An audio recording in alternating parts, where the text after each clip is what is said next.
الحمدللہ وحدہ والصلاة والسلام علی من لا نبی بعد اما بعد فاعوذ باللہ من الشیطان الرجیم بسم اللہ الرحمن الرحیم یسألونک عن الأہلة قل ہی مواقیت للناس والحج وليس البر بأن تأتوا البيوت من ظهورها ولكن البر من اتقى وَأْتُوا الْبُيُوتَ مِنْ أَبْوَابِهَا وَاتَّقُوا اللَّهَ لَعَلَّكُمْ تُفْلِحُونَ۔ وہ آپ سے نئے چاند کے بارے میں سوال کرتے ہیں، آپ فرمائیے یہ اس کا گھٹنا بڑھنا لوگوں کے نظام الاوقات کے لیے ہے اور حج کا وقت بھی اس سے وابستہ ہے، اور نیکی یہ نہیں ہے کہ تم گھروں میں پیچھے کی طرف سے داخل ہو، نیکی تو دراصل تقوی ہے، سو گھروں میں سیدھے دروازوں کی طرف سے آؤ اور ڈرو اللہ سے تاکہ تمہیں فلاح نصیب ہو جائے۔ سامعین، آج ہماری سورہ البقرہ شریف کی آیہ مبارکہ نمبر 189 کی تلاوت و ترجمہ کا شرف نصیب ہوا۔ اس آیہ مبارکہ کے پہلا حصہ جو ہے یسألونک کا سے لے کے لیس البر، اس سے پہلے والحج یہاں تک اس کا جو شان نزول ہے وہ اور ہے، اور ولیس البر سے لے کر آگے تفلحون تک اس آیہ مبارکہ کے حصے اور اس ٹکڑے کا شان نزول جو ہے وہ الگ ہے۔ آیہ مبارکہ ایک ہی ہے لیکن یہ دو مرحلوں میں الگ نازل ہوئی۔ پہلی آیہ مبارکہ کا شان نزول یہ لکھا مفسرین نے کہ حضرت سیدنا معاذ بن جبل رضی اللہ تعالی عنہ اور حضرت حارثہ رضی اللہ تعالی عنہ اور حضرت سالبہ کا نام بھی آتا ہے روایات میں، کہ انہوں نے آقا کریم علیہ الصلوۃ والسلام سے یہ سوال کیا کہ یا رسول اللہ صلی اللہ علیہ وسلم، ہم چاند کو دیکھتے ہیں کہ یہ آغاز میں پہلے دنوں میں جب یہ چاند کی پہلی تاریخ ہوتی ہے تو یہ بالکل باریک دھاری سا ہمیں نظر آتا ہے، پھر درمیان میں یہ بڑھ جاتا ہے، پھر اس کے بعد آہستہ آہستہ پھر یہ کم ہونا شروع ہو جاتا ہے۔ تو یہ کیا ہے؟ چاند تو ایک ہے اور اس کا یہ اس طرح بڑھنا کم ہونا، اس کی روشنی کا یوں فرق، یہ تفاوت، یہ کیا ہے؟ جب انہوں نے یہ سوال کیا تو اس پر اللہ تعالیٰ نے یہ الفاظ نازل فرمائے کہ اے محبوب صلی اللہ علیہ وآلہ وسلم، یسألونک عن الأہلہ، یہ لوگ آپ سے چاند کے بارے میں سوال کرتے ہیں اور آپ سے سوال پوچھ رہے ہیں کہ یہ کیا ہے۔ قل، اے محبوب صلی اللہ علیہ وآلہ وسلم، آپ انہیں جواب ارشاد فرمائیے، ہی مواقیت للناس والحج، فرمایا یہ چاند کا بڑھنا گھٹنا، اس کا یوں طلوع ہونا، اس کا پھر یوں روشنی، اور یہ ساری چیزیں جو اس کا پورے مہینے کا نظام ہے، فرمایا یہ بنیادی طور پر لوگوں کے لیے ایک ٹائم ٹیبل ہے، ایک نظام الاوقات ہے جس کے تحت لوگ اپنی زندگی اور اپنی عبادات اور اپنے معاملات کو طے کرتے۔ مثال کے طور پہ ابھی عید الفطر کا چاند، پوری ہماری ساری توجہ جو ہے اس پر رہتی ہے، اسی طرح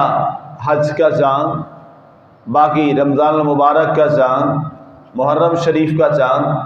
باقی جتنے تمام ماہ ہیں کسی کا بھی ذکر لے لیں، یہ تمام کے تمام جو ہیں یہ وابستہ کس سے ہیں؟ ہماری عبادات سے وابستہ۔ اگر چاند نظر نہ آئے تو آپ روزہ نہیں رکھ سکتے، چاند نظر نہ آئے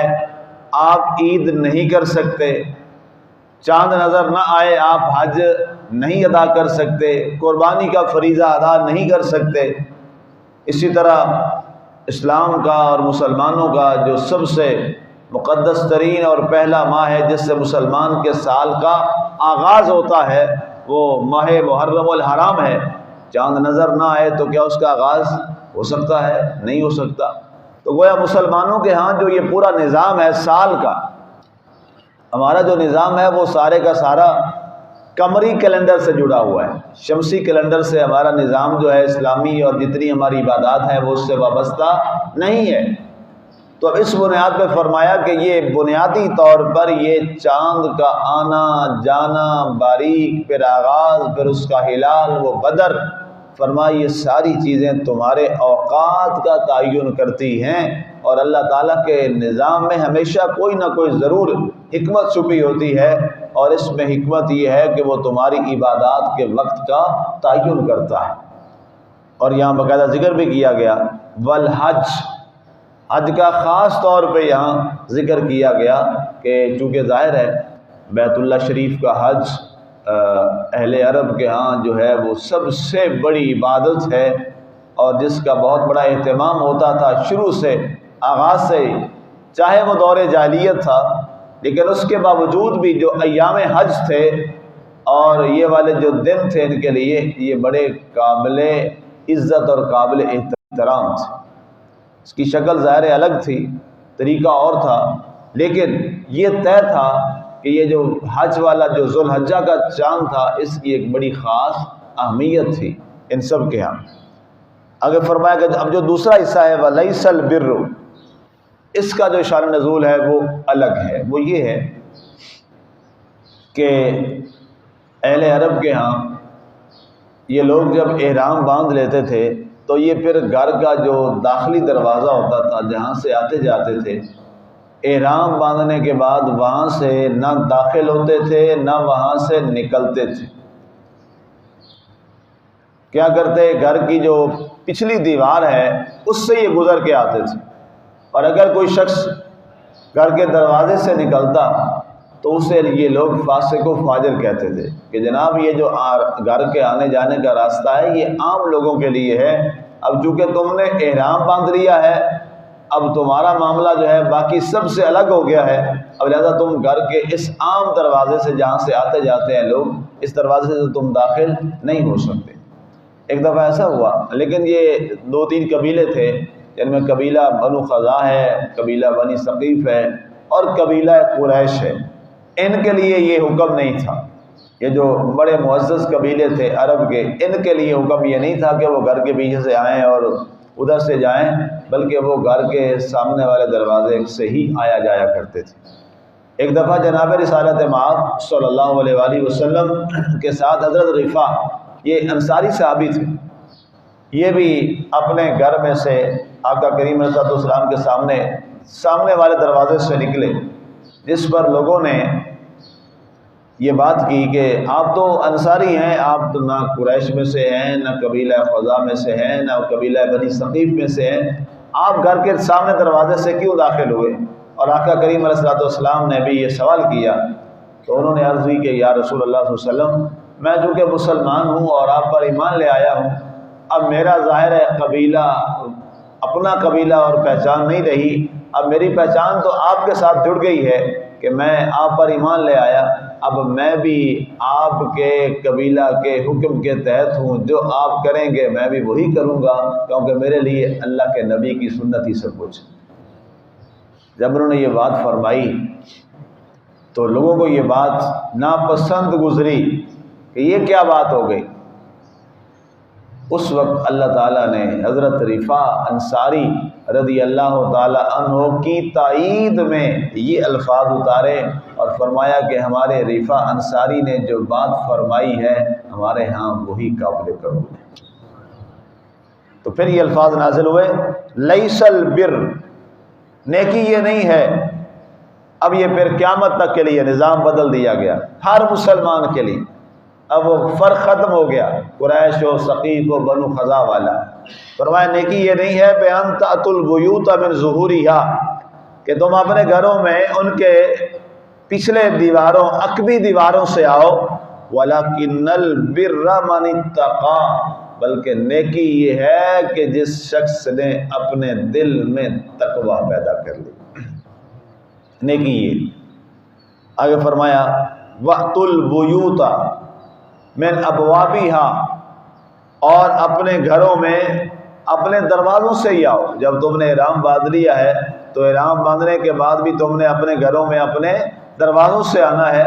کیونکہ اللہ تعالیٰ تمہیں یہ نہیں دیکھتا کہ تم دروازے سے آ رہے ہو یا تم گھر کی عقبی دیوار گزر کے آ رہے ہو یا پچھلے کسی راستے سے آ رہے ہو، بلکہ اللہ تعالیٰ تو تمہارے دل کے طہارت اور پاکیزگی اور تقوی کو دیکھتا ہے. جس کا تقوی اچھا ہوگا اس کا حج بھی اچھا ہوگا. واتقوا اللہ، اور اے لوگو اللہ سے ڈرو.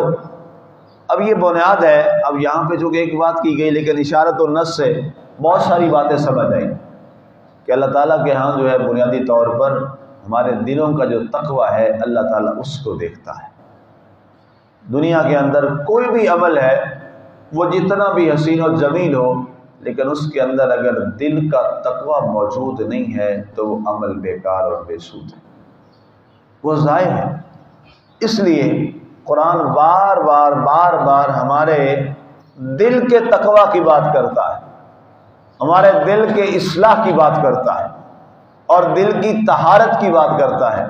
کیونکہ جب انسان دل سے اپنی طہارت اور پاکیزگی حاصل کر لیتا ہے تو پھر اللہ تعالیٰ اس کے ہر عمل کو اپنی بارگاہ میں قبول فرما لیتا ہے. اور اگر تقوی نہیں ہے تو پھر انسان کے لیے حج جیسا عمل بھی قرآن فرماتا ہے وہ اس کے لیے بیکار ٹھہرا. لعلکم تفلحون، فرمایا تقوی اس لیے ہم تمہیں دعوت دیتے ہیں بار بار تاکہ تم کامیاب ہو سکو. اور بندہ مومن کی کامیابی کا جو دار و مدار ہے وہ بنیادی طور پر کیا ہے؟ وہ دل کا تقوی ہے. اور وہی شخص کامیاب ہے دنیا اور آخرت میں جس کو اللہ نے تقوی کی دولت دی ہے. اور جو تقوی کی دولت سے محروم ہے اس کی دنیا بھی ناکام ہے اور اس کی آخرت بھی ناکام ہے. ہم جس کو کامیابی سمجھتے ہیں دنیا والے لوگ، اللہ کے ہاں کامیابی کا معیار یہ نہیں ہے. اللہ کے ہاں کامیابی کا معیار کچھ اور ہے، اور وہ یہ ہے کہ جسے اللہ راضی کرنے کا موقع میسر ہو گیا اور اس نے اپنے مالک کو راضی کر لیا، مبارک ہو، وہ اس کی دنیا بھی اچھی ہو گئی، اس کی آخرت بھی اچھی ہو گئی. اللہ تعالی ہمیں یہ کامیابی نصیب فرمائے، اور یہ دل کے تقوی کے بغیر حاصل نہیں ہوتی. اللہ ہم سب کو دلوں کی طہارت اور دلوں کا تقوی عطا فرمائے. آمین. وما علینا الا البلاغ المبین.